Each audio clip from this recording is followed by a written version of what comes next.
Personal loss थी। साथ ही father को एक और बात अंदर ही अंदर खाए जा रही थी, और वो बात ये थी कि वो चाह कर भी जेनी की मदद नहीं कर सके थे। और शायद यही वजह थी कि जेनी के जाने के बाद भी वो उसकी मौत की गुत्थी सुलझाना चाहते थे। और सौम्या से मुलाकात के बाद फादर को लगने लगा था कि रणविजय की डायरी जेनी की मौत की गुत्थी सुलझाने में उनकी मदद कर सकती है।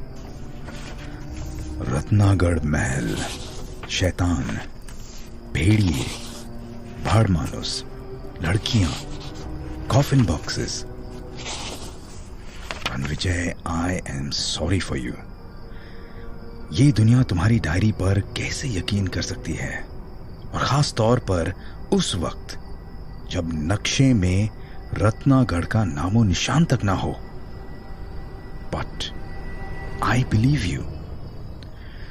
तुम्हारी डायरी से साफ पता लगता है कि डैनी एक वैम्पायर था, और वो अपने महल से निकलकर बॉम्बे जैसी बड़ी जगह पर आना चाहता था। 1 second. Let me check the dates. Oh no! Diary में लिखे तारीखों के हिसाब से तो डैनी अब तक बॉम्बे आ चुका होगा। कहीं जेनी का मैटर और ये मैटर दोनों आपस में कनेक्टेड तो नहीं है, और अगर ऐसा है तो मुझे जल्द से जल्द रणविजय से बात करनी होगी। सौम्या ने अपना फोन नंबर दिया था, मैं उससे बात करता हूं।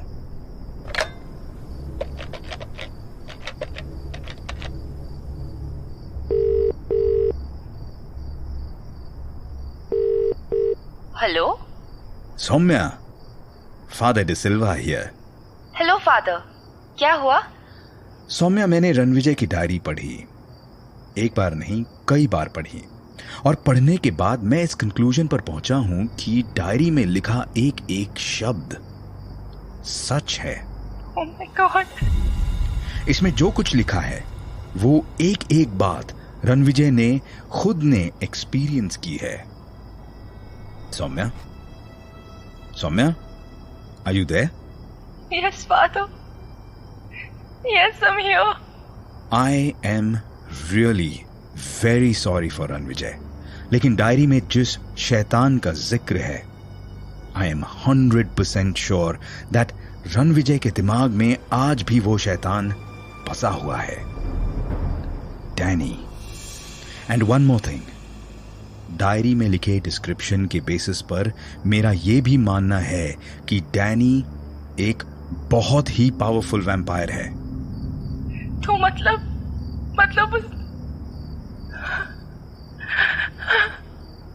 फादर, आप कह रहे हैं कि जेनी की तरह रणविजय भी एक वैम्पायर का शिकार बन गया था? Not exactly like Jenny, but there are many similarities in these two cases. And father, हम लोग समझते रहे कि रणविजय के दिमाग में किसी तरह का पागलपन है, but he was okay. He was telling the truth. He faced these horrible things and oh Ranvijay, तुमने अकेले क्या क्या फेस किया है। I'm sorry, I didn't believe you. Saumya, जो हुआ उसे हम अब बदल नहीं सकते हैं, लेकिन हम आगे होने वाली चीजों को टाल सकते हैं। And Saumya, one more thing, हो सकता है कि ये महज मेरा शक हो, लेकिन मुझे ऐसा लगता है कि रणविजय का केस और जेनी का केस कहीं ना कहीं आपस में कनेक्टेड हो सकते हैं। What? But how, father? वो तो एक दूसरे को जानते तक नहीं थे। I mean, how? मैं अभी तक किसी कंक्लूजन तक नहीं पहुंचा हूं, लेकिन कंक्लूजन तक पहुंचने के लिए मुझे तुम्हारी मदद चाहिए। तुमने बताया था कि तुम रेगुलर डायरी लिखा करती हो, तो मैं उस डायरी को पढ़ना चाहता हूं, अगर तुम्हें कोई प्रॉब्लम ना हो तो।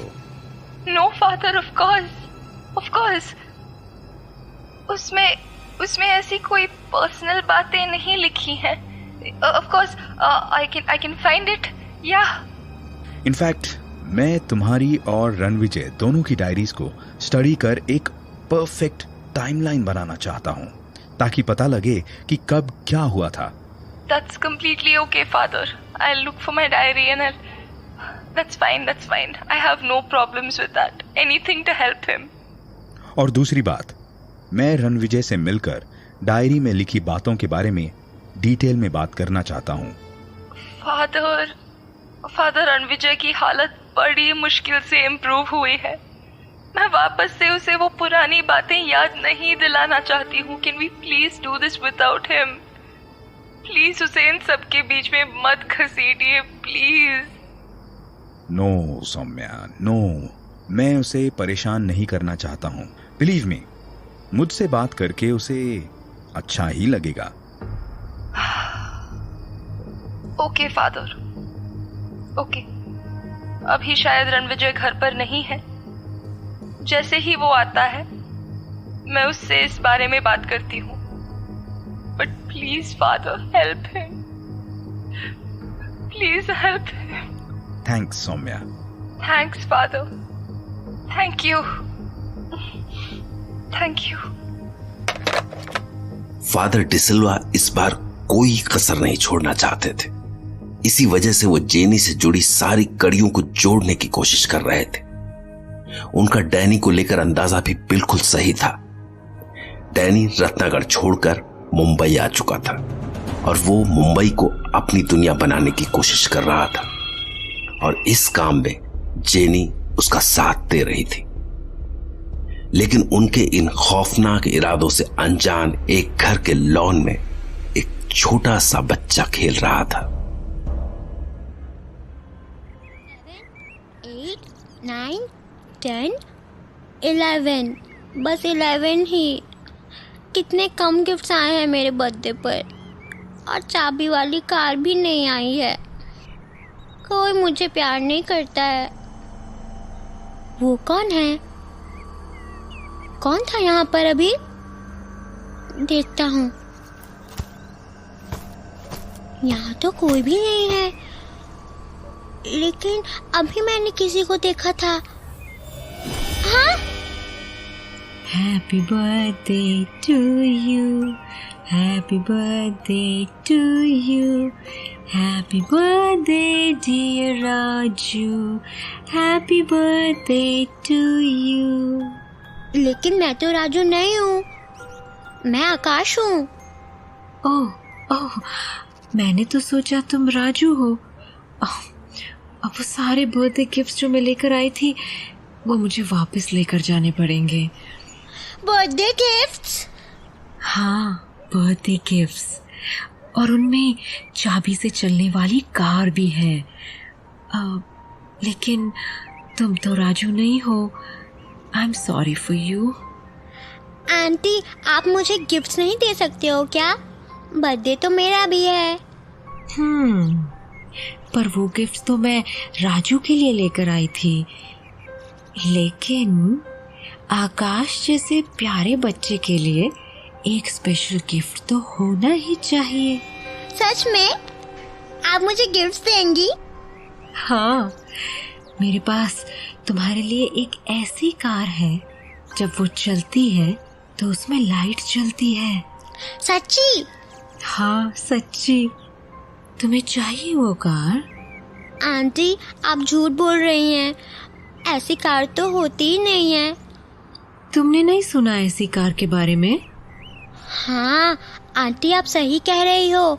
मेरी क्लास में एक लड़का है जो बता रहा था कि उसके पापा जापान जाते रहते हैं। वो बता रहे थे कि वहाँ ऐसे टॉयज आ गए हैं जो दूर बैठकर बटन से चला सकते हैं। क्या कहते हैं उसे? Remote control car. अच्छा, अब वो कार तो मेरे पास भी है, लेकिन उसके लिए तो मुझे वापस जाना पड़ेगा। अब तुम तो मेरे साथ जा नहीं सकते हो, इसलिए ऐसा करती हूँ, तुम्हारे अगले बर्थडे पर मैं पक्का से तुम्हारे लिए वो वाली कार ला के दूंगी। पर मुझे वो कार अभी चाहिए। क्या करें? आइडिया, तुम मेरे साथ चल सकते हो? बस तुम्हारी कार लेकर वापस आ जाएंगे। तुम्हारी मम्मी डांटेंगी तो नहीं? मम्मी डांटेंगी, और मैं अगर उन्हें पूछने गया तो वो मुझे जाने भी नहीं देंगी। ओह, अब फिर तो रहने दो। चलो कोई बात नहीं, मैं वो कार तुम्हारे नेक्स्ट बर्थडे पर लाकर दे। आंटी, मैं आपके साथ चलकर जल्दी से वापस आ जाता हूँ। प्लीज, मुझे कार आज ही चाहिए। तो चलो फिर जल्दी से। आंटी, आपके पास और टॉयज भी होंगे? बहुत सारे हैं। प्लीज मुझे और टॉयज भी दे देना, मेरे पास बहुत कम टॉयज हैं। तुम चलो, जो तुम्हें पसंद हो वो सारे ले लेना। क्या? सारे? हाँ, सारे। आंटी, अभी कितना दूर जाना होगा? मुझे डर लगने लगा है। बस अब ज्यादा दूर नहीं है। मैं लेट हो जाऊंगा। तुम्हें ज्यादा टाइम नहीं लगेगा, बस थोड़ी ही देर में तुम यहाँ से फ्री हो जाओगे। आंटी, आप रुक क्यों गई? बस हमें यही आना था। लेकिन ये तो एकदम खाली जगह है, यहाँ टॉयज कहाँ मिलेंगे? देखो, ये रही तुम्हारी कार। देखो, इसमें लाइट भी जलती है। अरे वाह, ऐसी कार तो मैंने अभी तक किसी के पास नहीं देखी। Thank you very much aunty. तुम्हें पसंद आई? हाँ, मुझे बहुत पसंद आई। तो एक काम करो, मेरे गाल पर एक प्यारी सी किस्सी दे दो।